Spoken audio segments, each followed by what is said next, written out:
Assalamualaikum warahmatullahi wabarakatuh. Jumpa lagi di channel Cerita Derman. Seperti biasa sebelum menonton usahakan like, komen, dan subrek terlebih dahulu supaya tidak ketinggalan video-video terbaru yang saya upload.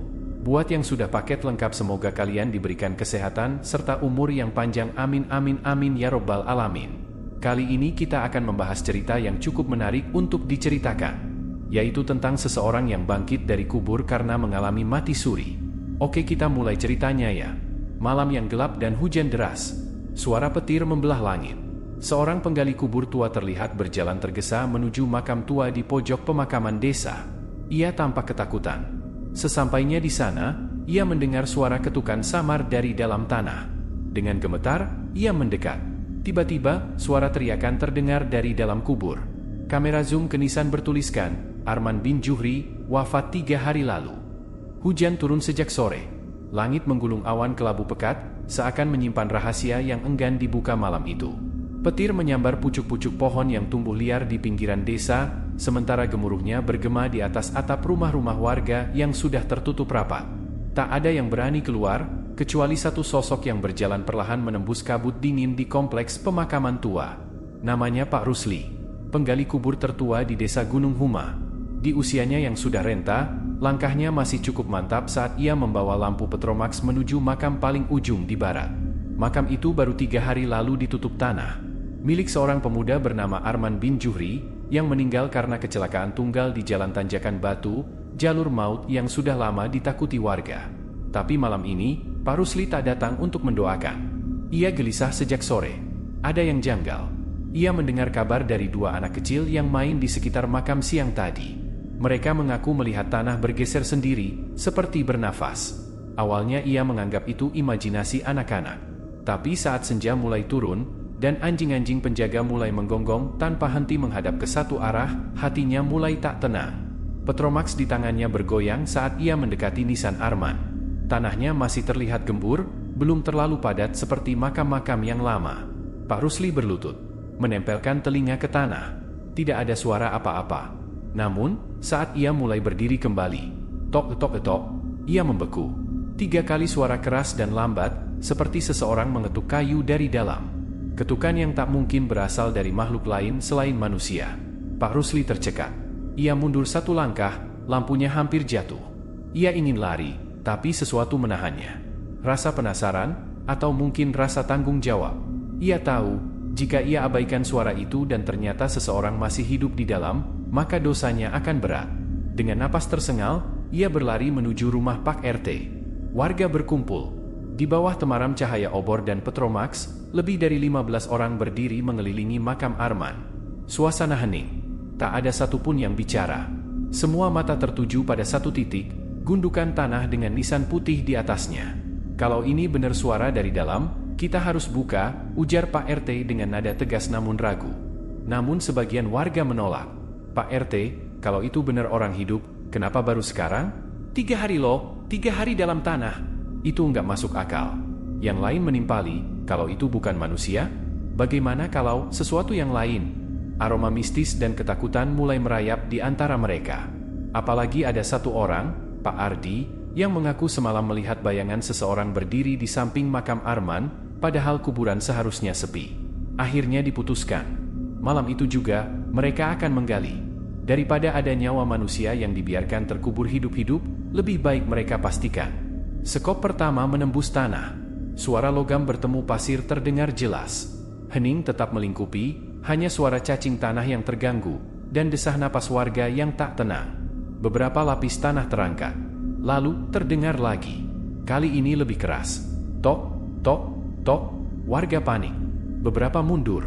Yang lainnya ingin kabur, tapi dipaksa bertahan oleh Pak RT yang mulai komat kamit membaca doa pelindung.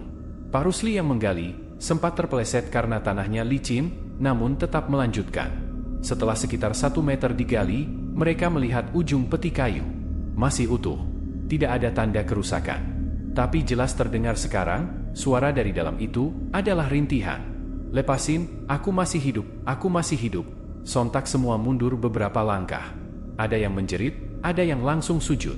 Tak ada yang berani membuka lebih dulu. Hanya Pak Rusli yang dengan gemetar mencongkel tutup peti dengan linggis. Saat tutup terbuka sedikit, aroma tanah basah tercampur dengan bau busuk menyengat keluar. Dan kemudian, tangan pucat dan kotor itu menyembul dari balik celah peti dan meraih udara. "Ah!" teriakan warga bersahutan. Tubuh Arman bangkit pelan. Matanya terbuka, merah. Tubuhnya menggigil hebat. Kuku-kukunya memanjang dan wajahnya pucat seperti kapur. Ia terengah, lalu bicara lirih. "Aku belum mati." Warga gempar. Ada yang pingsan. Ada yang lari tak tentu arah. Hanya keluarga Arman yang nekat mendekat dan memeluknya meski dalam keadaan takut dan bingung. Arman benar-benar hidup kembali. Namun, sejak detik itu, kehidupan di desa Gunung Huma tidak akan pernah sama lagi. Karena Arman membawa sesuatu dari alam lain. Dan semua itu baru saja dimulai. Pagi itu, kabar tentang Arman bin Juhri yang bangkit dari kubur telah menyebar ke seluruh penjuru desa Gunung Huma.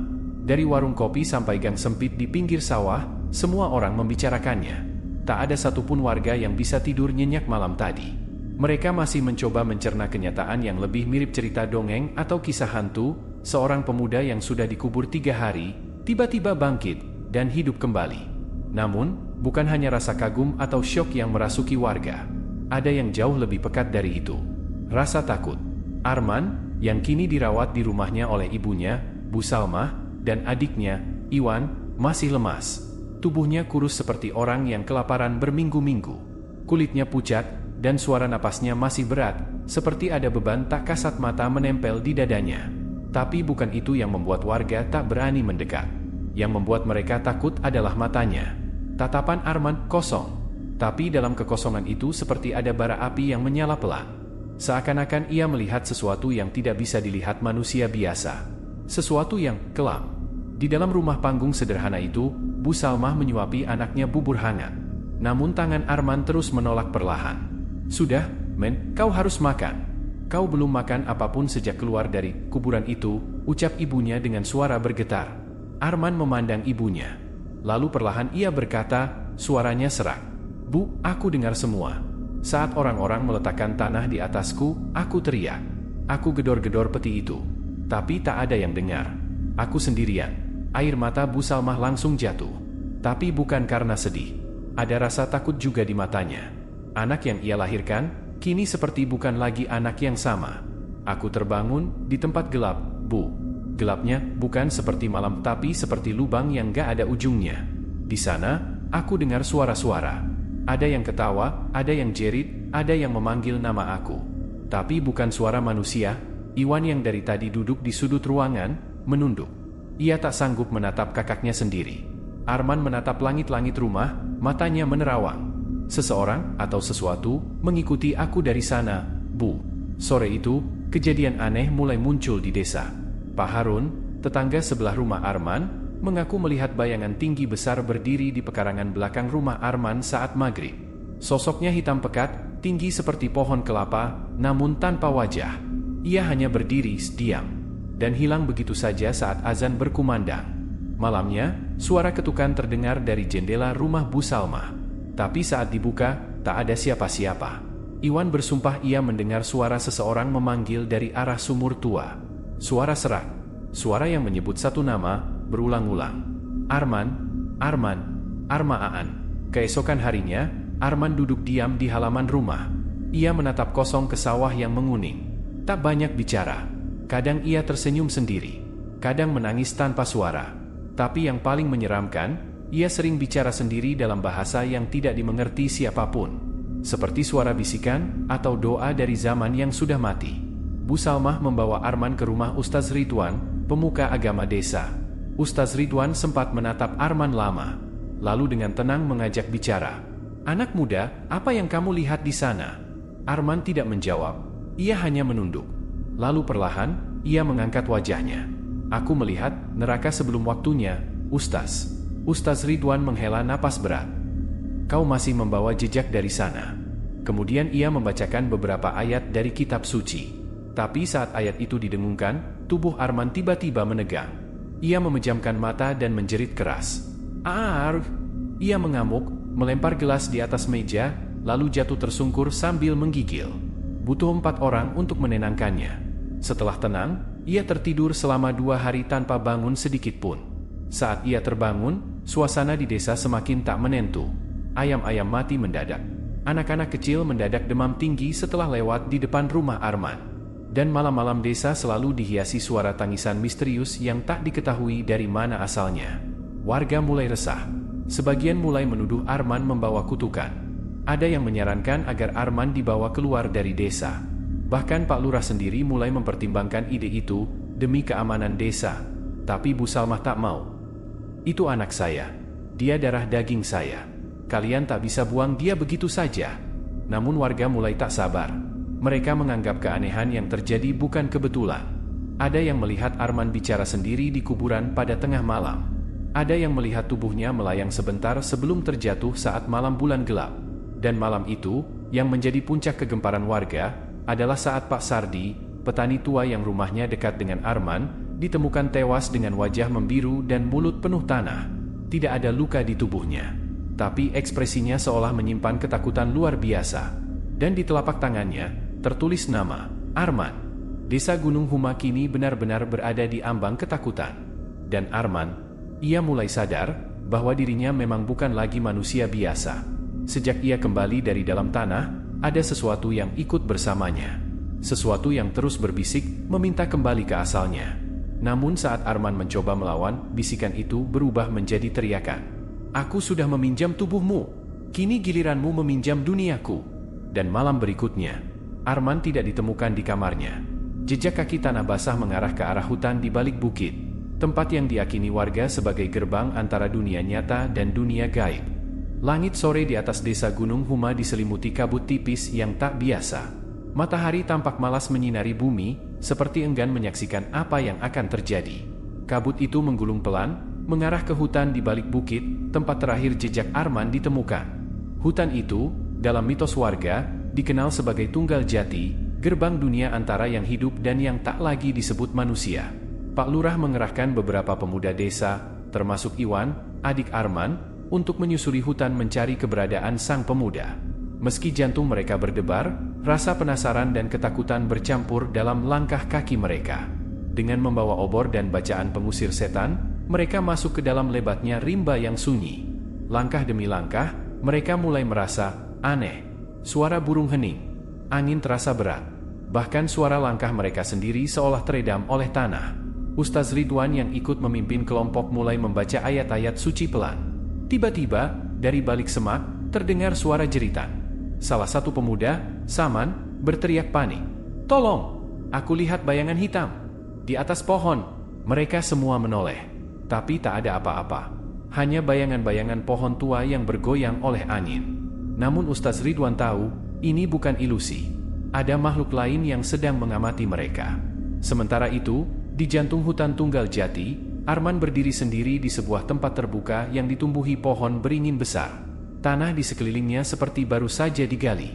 Di hadapannya ada batu-batu nisan kuno, bertuliskan huruf yang tak dikenal. Wajah Arman terlihat dingin. Ia berdiri sambil memejamkan mata, bibirnya komat kamit mengucap sesuatu dalam bahasa asing yang menyeramkan. Dari belakangnya, bayangan hitam muncul. Tinggi, membungkuk, namun bergerak tanpa suara. Sosok itu adalah makhluk yang mengikutinya sejak ia mati suri. Ia bukan jin, bukan juga hantu biasa. Ia adalah penunggu batas, penjaga antara dunia hidup dan mati. Arman, tubuhmu masih milik dunia, tapi jiwamu milik kami. Arman membuka matanya. Merah menyala. Kenapa aku? Serunya. Karena kau yang memanggil kami saat kematianmu. Jeritmu menembus batas. Kau ditakdirkan menjadi penjaga selanjutnya. Tak, aku hanya ingin hidup kembali. Dan kau telah hidup kembali, tapi kau tak pulang sendiri. Di sisi lain hutan, rombongan pencari mulai menemukan tanda-tanda aneh. Gumpalan rambut manusia tergantung di dahan pohon. Jejak kaki yang berputar-putar namun tak pernah berhenti. Dan darah, tapi darahnya hitam. Bukan merah seperti manusia. Ustaz Ridwan menghentikan rombongan. Kita tidak boleh teruskan. Tempat ini bukan untuk manusia biasa. Tapi Iwan maju. Aku harus temukan kakakku. Ustaz, aku yakin Arman belum sepenuhnya hilang. Dengan berat hati, mereka melanjutkan perjalanan. Dan saat malam mulai turun, mereka melihat cahaya api dari kejauhan. Obor, tapi anehnya, obor itu tak berpijar seperti api biasa. Cahayanya biru kehijauan, dan seolah mengambang di udara. Mereka mendekat, dan saat tiba di tengah tanah lapang yang ditumbuhi akar beringin tua, mereka melihat Arman berdiri di tengah lingkaran batu nisan tua, dan di sekelilingnya ada makhluk-makhluk tinggi, hitam, dengan wajah tertutup kain putih. Semua membeku. Ustaz Ridwan berteriak, "Arman, sadarlah, kau bukan milik mereka." Arman menoleh. Matanya bersinar merah, tapi wajahnya menangis. "Ustaz, aku tidak kuat." Iwan berlari ke tengah lingkaran, menerobos makhluk-makhluk tinggi itu, dan memeluk kakaknya. Saat tubuh mereka bersentuhan, makhluk-makhluk itu menggeram. Tanah bergetar. Pohon-pohon melengkung. "Aku adikmu, men. Pulanglah. Jangan tinggal di sini." Arman meronta. "Aku tak bisa. Aku sudah milik mereka." Tapi Iwan tak melepaskan pelukannya. Ia menangis. "Allah masih sayang padamu. Jangan kau tinggalkan kami. Jangan jadi bagian dari kegelapan ini." Tiba-tiba suara gemuruh terdengar. Langit di atas beringin tua terbuka, dan cahaya putih turun seperti hujan. Makhluk-makhluk itu mengerang, terbakar satu persatu. Suara mereka bergema, seperti 1000 jiwa menjerit bersamaan. Arman menjerit keras, lalu pingsan di pelukan adiknya. Beberapa hari kemudian, Arman dirawat kembali di rumah. Kali ini, ia seperti benar-benar kembali sebagai manusia. Tatapan matanya normal. Ia bisa berbicara seperti biasa. Tapi tubuhnya masih lemah, dan sering bermimpi buruk. Desa mulai tenang. Tak ada lagi suara jerit malam. Tak ada ayam mati atau anak-anak demam. Semua kembali normal. Namun di bawah tempat tidur Arman, terdapat secari kain putih dengan huruf aneh yang tak bisa dibaca siapapun. Saat Ustaz Ridwan melihatnya, ia hanya berkata pelan, "Jejak dari dunia lain tak pernah benar-benar hilang." Dan Arman kini hidup dengan satu keyakinan, ia sudah pernah mati, dan kembali bukan dengan tangan kosong. Malam turun lebih cepat di desa Gunung Huma.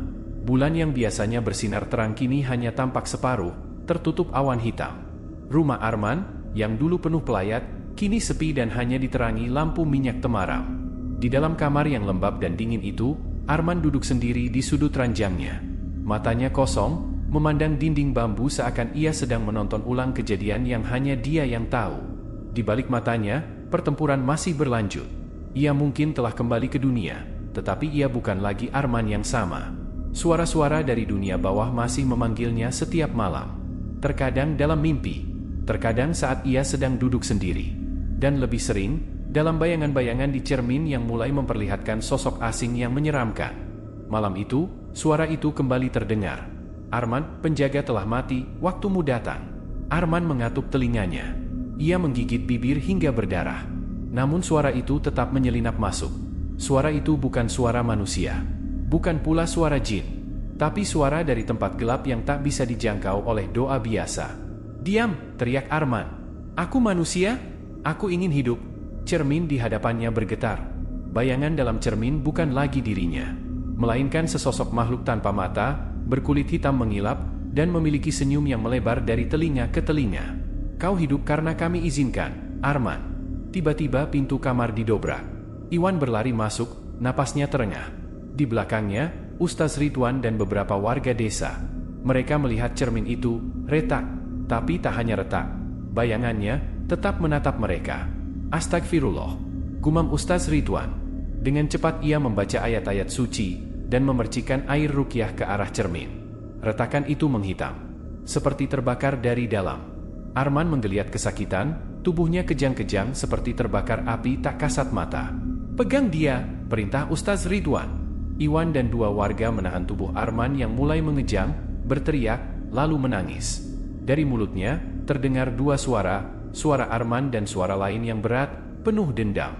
"Aku tidak ingin menjadi penjaga. Aku ingin hidup, ingin kembali," jerit Arman. Cermin meledak, pecahannya berhamburan.